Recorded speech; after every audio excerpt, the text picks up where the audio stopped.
Everyone, welcome to my kitchen. In today's video, I'm going to be making vegetable soup.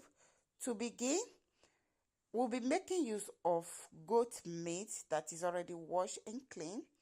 Then go ahead and I'll add in seasoning to cook. At this point, we are done with that. Then go in with half teaspoon of salt. Once that is done, all we do now, we are going to go in with onions to cook. Once we are done adding that, we mix a little bit to combine. At this point, we are done mixing. All we are going to do, we will cover this and leave it to steam for at least 15 minutes. After 15 minutes, here we have a cow skin. So add that, then go ahead and add in 2 cups of water because our goat meat is very strong. We have to cook that until it's well cooked. So at this point, we'll go ahead and add in our fresh fish. Then we stir a bit.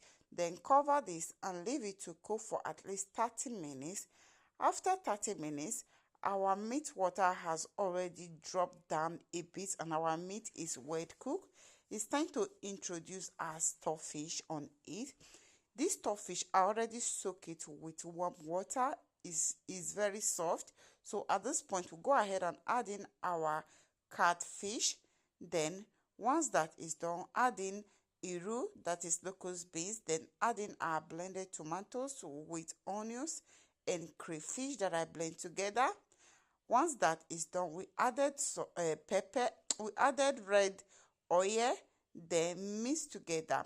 So before I forget, tell me where you are watching me from so that I can give you a hug and a kiss. So at this point, we are done. We cover that and leave it to cook till the water dried. So you know whenever you are cooking your vegetable, you don't have to use a lot of water. Here we have in our spinach. I'm making use of spinach, so I already parboiled it because I have to always do that because without that, my husband, it always affects him in the stomach. So at this point, we add in our spinach. It's time to mix together. So guys, today I decided not to put shaki in my soup. Back then, while growing up, I know in my village we know that shaki meat is we used to cook stew.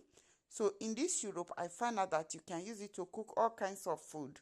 So at this point, we are done with that. You know, I removed my fish offline so that I can debone the fish. So at this point, we'll go ahead and add in our fish that we already cooked earlier. Then whisk together, mix together. Once that is done, all we are going to do, we are going to cover this soup and leave it to cook for at least 10 minutes. One thing about vegetable soup, whenever you are cooking your vegetable soup, you don't have to overcook it so that, because when you overcook your vegetable soup, at this point, 10 minutes later, our soup is cooked. Although there is still a lot of water, I don't need too much water on it. All we do now, we are going to mix together. Once we are done mixing, at this point, we will cover again and leave it to cook for extra 5 minutes time. So guys, when you taste this my vegetable soup, it was so delicious. The vegetable was giving me the vibe back then when I was in the north. There's one particular woman, I always go her restaurants to go and buy santan, and that is semola with vegetable soup, one Calabar woman. The vegetable was giving me Calabar vibe soup. You understand? At this point, we just leave that to cook a bit. After some minutes, right now, our soup is well ready, guys. If you love this video helpful, kindly share and support your sister. So I just have to remove that bone that you see there. That bone is not bone, it's stockfish bone. You understand? By the time you are seeing all those bones, you think it's bone. They are all from stockfish. At this point, our soup is ready. If you love this video, share and support your sister and comment. Love you all. See you in my next video. Do have a lovely day. Bye.